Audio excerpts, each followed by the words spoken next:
Good morning, dear students. As you know, we are doing second chapter of economics, that is collection of data. In our previous lecture, we discussed about modes of collection of data.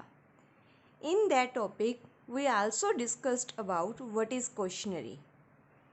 In today's topic, we discuss what are the qualities of good questionnaire.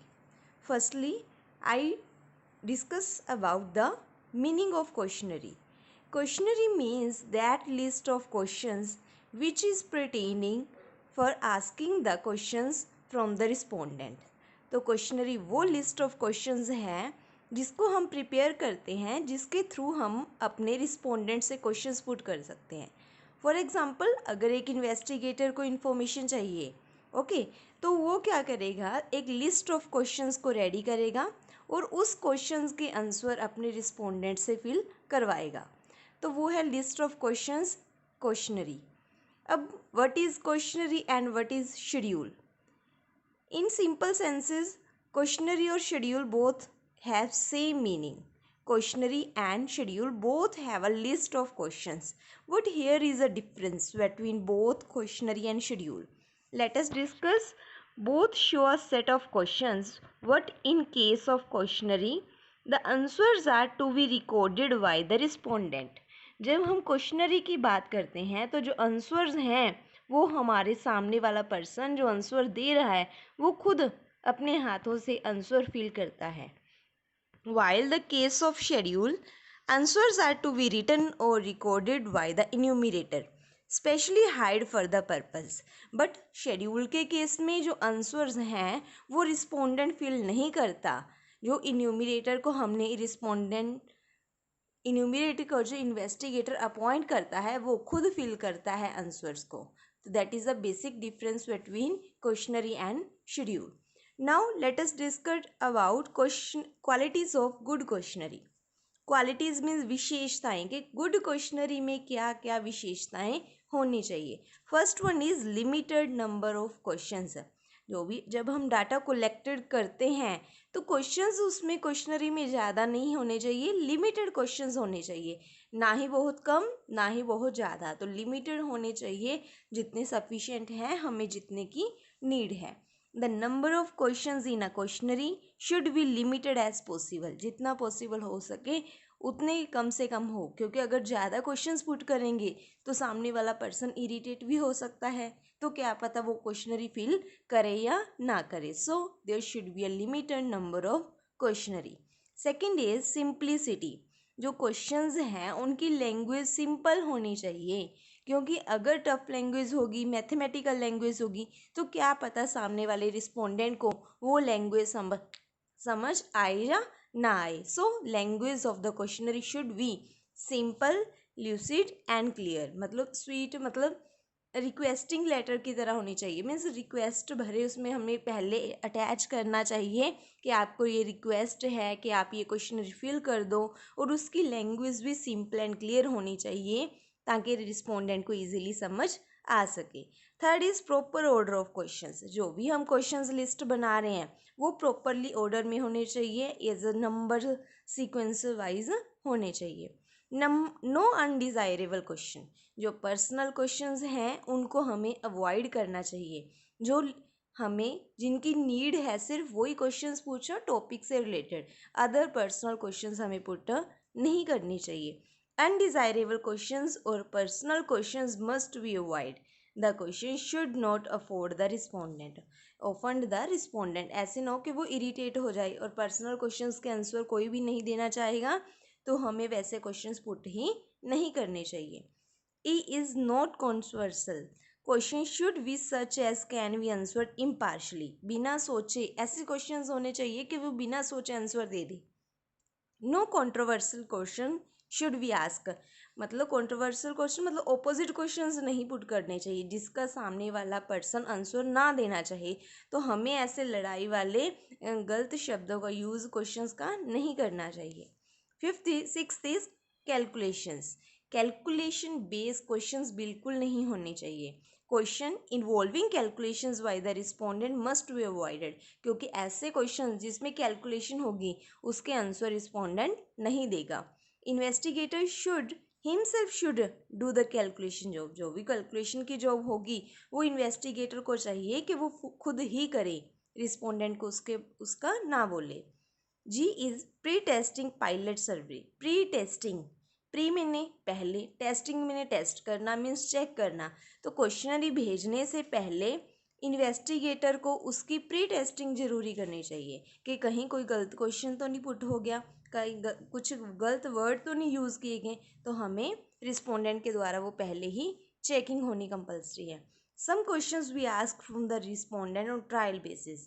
If their answers involve some difficulty, they can be reframed accordingly. अगर उस कुछ trial questions पूछो, अगर सामने वाले को कोई difficulty आती है तो उन क्वेश्चंस को अवॉइड करना चाहिए, उनको रीफ्रेम करना चाहिए, मीन्स उनको हटा के अदर क्वेश्चंस करने चाहिए। एच इज़ इंस्ट्रक्शंस, उसको फिल करने से पहले इंस्ट्रक्शंस दो ताकि उस पर्सन को फिल करना इजी हो। Okay. I cross verification. Cross verification, such questions may be ask which help cross verification. Questions की पहले वेरिफिकेशन करनी चाहिए फिर ही उसको सेंड करनी चाहिए। Request for return, request should be made to the respondent to return the questionnaire completed in all aspect.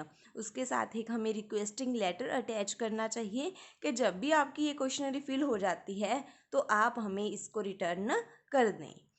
तो these are the qualities of questionnaire. तो आपने इस टॉपिक को अच्छे से लर्न करना, इंपॉर्टेंट क्वेश्चन है। Now let us discuss its next topic. Next topic is collection of secondary data.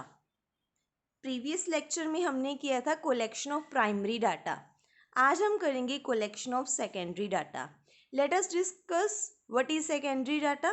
Secondary data is that data which are already in existence, जिसको हम कलेक्ट नहीं करते, किसी अदर पार्टी ने पहले ही उसको कलेक्ट कर रखा हो। हम क्या करेंगे, उस पब्लिश्ड डाटा को एज इट इज़ उससे कॉपी पेस्ट कर लेंगे, तो दैट इज सेकेंडरी डाटा। अब what are the methods of collecting data? तो there are two methods. First one is published source and second is unpublished source. तो secondary data को हम published sources से भी ले सकते हैं। As the name suggests us that published sources are that sources which are published by someone. ठीक है, जिसको गवर्नमेंट के द्वारा, किसी आईएनसी के द्वारा, किसी रिसर्चर पर्सन के द्वारा डाटा को पब्लिश किया जाए तो वो डाटा होता है पब्लिश्ड डाटा, और जिस के थ्रू किया जाए that is published source. Now first is government publication. Government जैसे सेंट्रल गवर्नमेंट हो गई, स्टेट गवर्नमेंट होगी, वो क्या करते हैं, अपने एनुअली जो भी रिसर्च करते हैं उस डाटा को पब्लिश कर देती हैं। मिनिस्ट्रीज और of the central and state government of India published a variety of statistics in routine activity. जो भी रूटीन में वर्क होता है उस डाटा को वो पब्लिश कर देती है। As they are published by the government, data are fairly reliable. तो जो भी डाटा गवर्नमेंट के द्वारा पब्लिश किया जाता है वो विश्वास योग्य होता है क्योंकि उन्होंने विद फुल इन्वेस्टिगेशन के साथ कलेक्ट किया होता है। Some of the notable government publications on statistics are Statistical Abstract of India, Annual Survey of Industries, Agriculture Statistics in India, Report of Currency and Banking, Labor Gadget, Reserve Bank of India Bulletin। तो इस तरह का data कौन publish करता है, government publish करती है। Okay तो गवर्नमेंट क्या करती है, एग्रीकल्चर पे सर्च करती है तो वो डाटा पब्लिश कर देती है, करेंसी एंड बैंकिंग के बारे में इंफॉर्मेशन पब्लिश करती है, तो this is the government publication. Now second is semi government publication. Semi government publication such as municipalities, okay तो these are also publish data relating to education, health, birth and death. तो जो भी मतलब वो analysis करते हैं कि health rate बढ़ रही है या कम हो रही है, बर्थ और डेथ रेट जैसे कि कोरोना के केसेस बढ़ रहे हैं या कम हो रहे हैं, तो ये सेमी गवर्नमेंट बॉडीज़ होती हैं जो अपना डाटा पब्लिश कर देती हैं। Third is reports of committees and commissions. Committees and commissions appointed by the government, इनको भी गवर्नमेंट अपॉइंट करती है और ये भी क्या करती है, सेंसस करती है, स्टैटिकल डाटा कलेक्ट करती है, फिर उस डाटा को पब्लिश किया जाता है। Fourth point is publication of trade and association. As a name suggest data relating to trade. Trade means जो हम फॉरेन कंट्री से करते हैं या विद इन इंडिया करते हैं, तो उसका डाटा कि कितना किया, कितना बढ़ रहा है, कितना कम हो रहा है, तो वो भी सारा डाटा ट्रेड एसोसिएशंस के द्वारा पब्लिश किया जाता है। Publication of research institution. Research means whether की रिसर्च करना, ओके। रिसर्च किसी भी एरिया की हो सकती है, किसी भी फील्ड की हो सकती है, वो डाटा यूनिवर्सिटीज़ और रिसर्च इंस्टीट्यूशंस के द्वारा पब्लिश किया जाता है। 6 इज जर्नल्स पेपर्स, जो भी न्यूज़पेपर्स होते हैं, मैगजीन्स होती हैं, उनमें भी डाटा पब्लिश किया जाता है। Publication of research scholars. Individual research scholars also sometimes publish their research work containing useful statistical information. जो पर्सनल इंडिविजुअल पर्सन्स अपनी रिसर्च करते हैं, उस तरह का डाटा भी पब्लिश किया जाता है। International publication. अब इंटरनेशनल लेवल की जो भी डाटा होता है, जैसे IMF, इंटरनेशनल मॉनेटरी फंड, ठीक है, ILO, वर्ल्ड बैंक, इन सभी का डाटा भी पब्लिश किया जाता है। तो these are used as statistical data. तो इन सभी तरह के डाटा को हम as a secondary data use कर सकते हैं। Now what are the unpublished sources. Unpublished, as name suggests us that unpublished source data is that data which are